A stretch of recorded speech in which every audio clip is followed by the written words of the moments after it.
So his dream, Steve, could very well become a reality. But how much pressure is on Newcastle, do you think?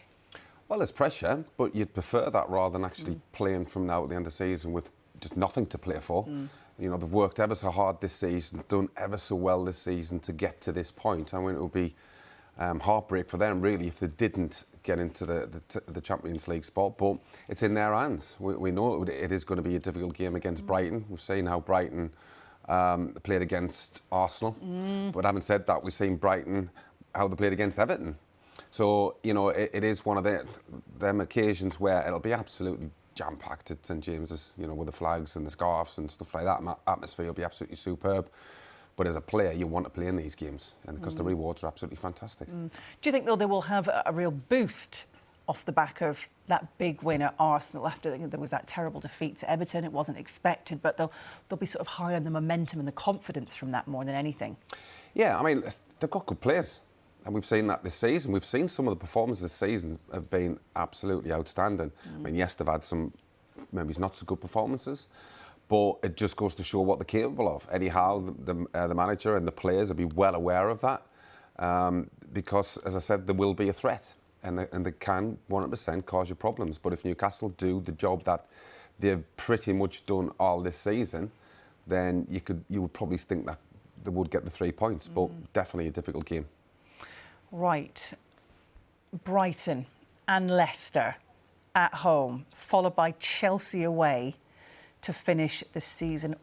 What do you think they need? It's such a difficult one to call because Leicester fighting for their lives, of course, in the Premier League.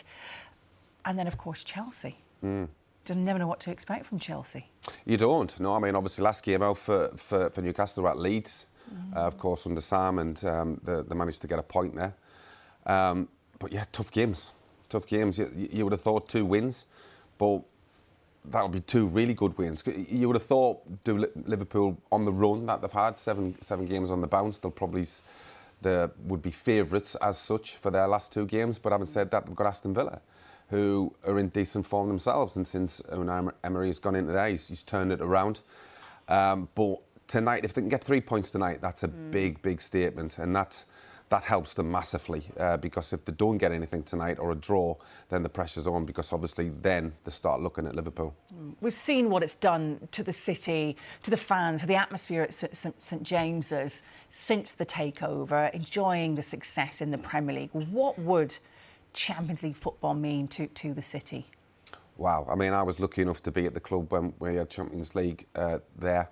The nights, the atmosphere, it's getting to that point where it is now at Newcastle. It's absolutely fantastic. But for the city, for the fans, for the people in general, it's just absolutely amazing. The whole place is a buzz.